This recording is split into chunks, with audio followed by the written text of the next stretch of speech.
La profession immobilière fait sa rentrée. C'est l'occasion de vous présenter un point d'actualité mensuel. On aura la chance de pouvoir faire chaque mois avec, on ne le présente plus, Pierre Grèche qui est avec nous sur notre plateau.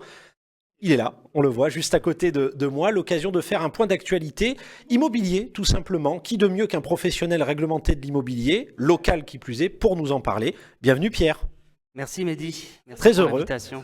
Très heureux de t'accueillir, très heureux de te compter parmi nous, au moins chaque mois. Alors l'occasion pour ce premier mois, c'est la rentrée, le mois de septembre 2024. Peut-être l'occasion pour nos téléspectateurs, on va s'adresser même aux néophytes qui ne connaîtraient pas l'immobilier, de faire un petit bilan de santé, si j'ose dire, du Oui, marché actuel. tout à fait. Eh ben, on te laisse la parole, justement, Pierre, notamment sur, on va peut-être commencer par les taux d'intérêt. Oui, tout à fait. Il y a une actualité assez brûlante sur les taux d'intérêt, parce que c'est ce qui a enrayé le marché ces dernières années. Et il semble qu'il y ait quelques bonnes nouvelles qui arrivent à ce niveau-là, et Dieu sait qu'on en a besoin en ce moment de bonnes nouvelles. Absolument. Donc nous avons observé au cours de l'été une inflexion des taux, c'est-à-dire que nous sommes passés en août à des taux à 3,62% sur 20 ans. Nous avons encore reçu une nouvelle volonté de la BCE de baisser les taux, La Banque Centrale Européenne, la on Banque rappelle, Centrale bien sûr. Européenne. Donc on pourrait très probablement être sous la barre des 3,50 au mois de décembre. Et il faut savoir que certains courtiers envisagent également une baisse autour des 3,20. Sachant qu'à 3,20, ce taux permettrait de gommer l'insuffisance de la baisse des prix et de débloquer le marché, de regagner en fluidité sur le volume de transactions immobilières.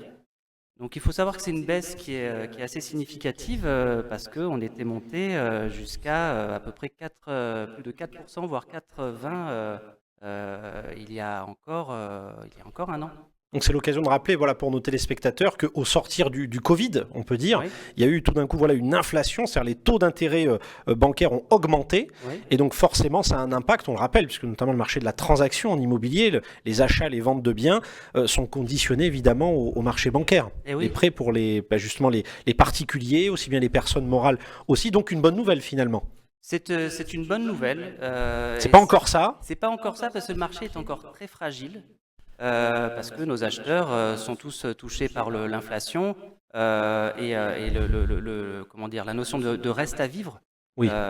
chez les particuliers est assez préoccupante parce qu'on constate dans diverses études que les économies, le poste d'économie sur lequel les ménages baissent leurs dépenses actuellement, c'est l'alimentation.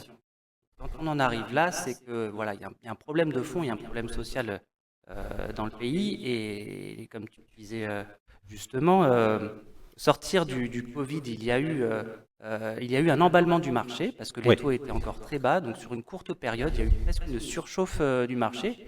Puis est arrivée une inflation liée à la crise Covid, liée au coût des matières premières. Donc le coût de la vie a augmenté une première fois. Puis il y a eu la guerre en Ukraine avec l'inflation liée au coût de l'énergie, puis Absolument. l'augmentation des taux. Donc voilà, le panier moyen pour une acquisition immobilière a été largement grevé. Et si on veut dire les choses schématiquement, donc c'est une crise qui touche avant tout les classes populaires et les classes moyennes. Alors, il faut savoir que le marché du luxe et du premium est assez étanche au phénomène. C'est avant tout des personnes qui n'ont pas besoin de recourir globalement ou de façon très marginale aux prêts bancaires.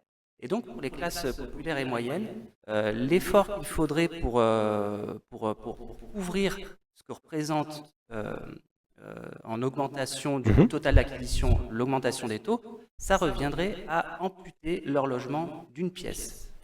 Oui. Donc pour tous les achats utiles liés aux événements de la vie où généralement on est primo-accédant puis on a besoin dans les différentes étapes de la vie d'une pièce supplémentaire quand la famille s'agrandit, eh bien ces achats-là ne peuvent plus avoir lieu et sont bloqués. Ce qui pose par ailleurs un souci sur cette fameuse thématique du réarmement démographique. Oui, tout à fait. J'allais dire, voilà, à bâton rompu, évidemment, les gens qui sont les plus, entre guillemets, fortunés, qui ont voilà, de la trésorerie, Oui, forcément ne sont pas impactés outre mesure sur ce voilà. marché huppé, si j'ose dire, voilà, Tout à fait. ce marché-là. Tandis qu'évidemment, pour l'acheteur moyen, l'acquéreur moyen, on est finalement dans une situation, on parle en économie même de récession, hein, au Oui, niveau tout du à fait. PIB, ça a reculé, etc. Je voudrais qu'on fasse un petit focus rapidement sur la pénurie de logements aussi dans Oui, les grandes villes. tout à fait. Effectivement, alors nous vivons depuis. Moi, j'ai commencé à travailler il y a 17 ans. Il y a 17 ans, je lisais déjà des études qui indiquaient qu'il manquait à peu près 500 000 logements en France et que le niveau de la construction était insuffisant. Et c'est comme ça qu'on est rentré dans la mise en place des dispositifs comment dire, de défiscalisation, type Mhm, actuellement, type Pinel, mais on en a connu d'autres. Il y a eu le Cellier avant cela. absolument. Conjointement à cela, il y a eu un enrayement de la production de logements neufs euh, pendant la crise Covid. Voilà, il y a eu une interruption des instructions de permis de construire. Et puis postérieurement à cela, il y a eu, du point de vue des services urbanisme des différentes agglomérations qui instruisent les dossiers de permis, des blocages administratifs parce que les communes ont un droit de regard et d'interprétation sur leur PLU, Bien c'est-à-dire sûr. une surface, une possibilité de construction n'est pas opposable. Oui, tout à fait. Voilà. Ce qu'on appelle plan local d'urbanisme, évidemment, c'est comme ça, par saisonnage, que la ville a sa stratégie un petit peu d'aménagement Voilà. urbaine. Et quand un plan local d'urbanisme indique sur une parcelle qu'on peut construire tant de mètres carrés, schématiquement, et que je veux faire cette opération, même moi en tant que particulier, je veux faire une extension de ma maison, je monte un dossier auprès du service de Il l'urbanisme. faut demander. Il faut demander et il peut me dire non, même si c'est inscrit dans son plan local d'urbanisme. Et ça fait partie des combats syndicaux qui sont à mener, c'est de pouvoir rendre ces plans locaux d'urbanisme opposables pour assurer une sécurité, une stabilité juridique en la matière. Et donc, il y a eu un effondrement des constructions et toute la filière BTP est largement impactée. À côté de ça, pendant la période Covid et la période post-Covid, il y a eu beaucoup de projets de déménagement, notamment Mhm. chez les personnes qui sont en situation locative, des déménagements qui ont été reportés parce qu'ils n'arrivaient pas à se Ah projeter oui, dans l'avenir. Donc il y a eu une congestion du parc immobilier, euh, si bien qu'il n'y avait plus assez de logements disponibles, il n'y avait plus de logements qui se libéraient par les locataires en place. Et à côté de ça, l'augmentation des taux a fait qu'il y a eu davantage de locataires sur le marché. et forcément, Voilà, parce qui que ne peuvent pas acheter. voilà, c'était une bonne partie de la population d'acheteurs qui ne pouvaient plus acheter. Et c'est une situation qui est assez dramatique, qui touche, alors en premier lieu, c'est les personnes issues des classes populaires, mais de façon assez grave, ça touche les étudiants. Et je le perçois dans mon métier également.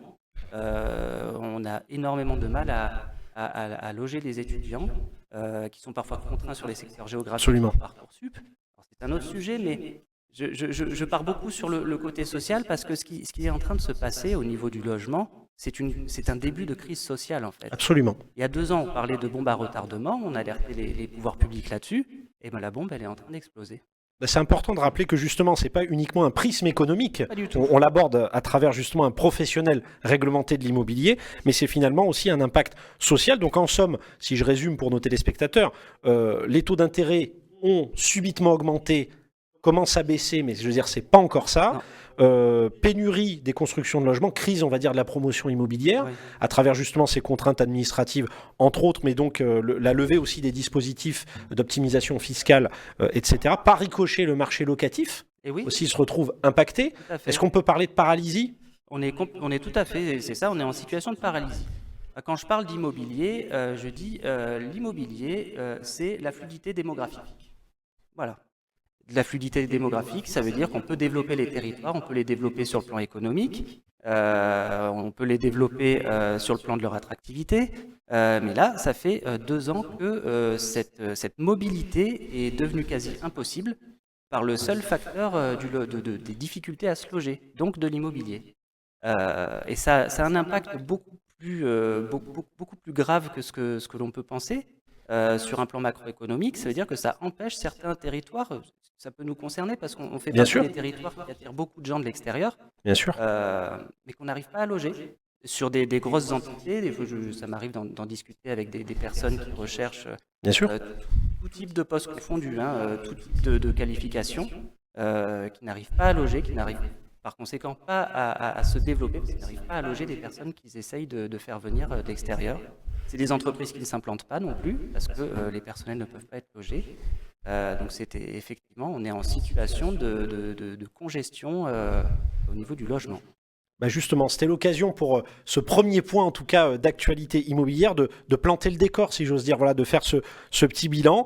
Quelque peu négatif, hein, ça va peut-être inquiéter nos téléspectateurs, mais c'est important en tout cas de bien analyser la situation pour mieux l'améliorer, si j'ose dire, ou du moins l'occasion d'en parler avec un vrai professionnel réglementé de l'immobilier qui plus est, local. Donc l'occasion peut-être sur notre prochain point d'actualité, on va essayer de faire un focus bien sûr, évidemment un peu plus sur le Var, mais j'allais dire, est-ce que finalement le mot de la fin, Pierre, c'est de rappeler que l'immobilier, c'est aussi la réalité sociale? Est-ce qu'on peut dire ça aussi? Oui, oui, tout à fait.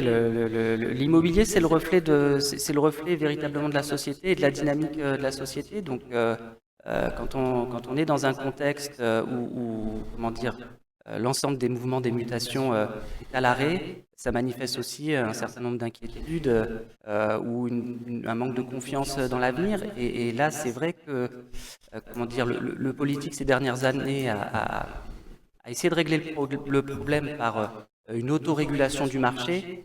Mais non, en fait, l'immobilier est tellement stratégique que c'est un domaine qui doit être planifié sur plusieurs années. Voilà, à titre d'exemple, après j'en conclurai, on est passé brutalement de 1 200 000 transactions immobilières sur l'année 2022. Et là, donc si je prends les 12 derniers mois glissants, sur tout le territoire, excusez-moi. Ouais, au niveau national. Voilà, parce que sur le Var, c'était 18 000 ventes, 18 000 transactions. Au national, donc, on est passé d'1 200 000 à 790 000 ventes sur un an. Donc, l'écart est énorme. L'écart est quand même énorme sur une très courte période. C'est extrêmement violent. Alors, c'est vrai que je peins un portrait qui est réaliste, lucide, parce qu'il faut l'être, parce qu'il faut être lucide sur les façons dont on va être résilient par la suite. Comment est-ce qu'on va arriver à dépasser ça? Est-ce qu'on pourra compter sur le politique? Est-ce qu'on ne pourra pas compter sur le politique? Ça, c'est une vraie question. Peut-être qu'on aura des débuts de réponse avec l'arrivée d'un nouveau gouvernement, bien sûr. Mais en tout état de cause, même si on ne peut pas compter sur le politique, il faut que nous, les acteurs privés, les acteurs associatifs et les acteurs syndicaux, soyons mobilisés et trouvions des solutions sur nos territoires. Ben, ce sera justement le mot de la fin. L'immobilier, c'est la réalité sociale. Et une pensée aussi pour les étudiants. Je sais que c'est quelque chose qui te tient à cœur aussi à titre professionnel et personnel, puisqu'effectivement, ça défraie un petit peu la chronique. Mais on aura l'occasion d'aborder cette question par le prisme de l'immobilier. Un grand merci, Pierre Grech. Merci à toi, Mehdi. D'avoir été avec nous. Et on se retrouve, chers téléspectateurs, le mois prochain pour la suite de l'actualité immobilière dans le Var sur Info 83. Merci à vous.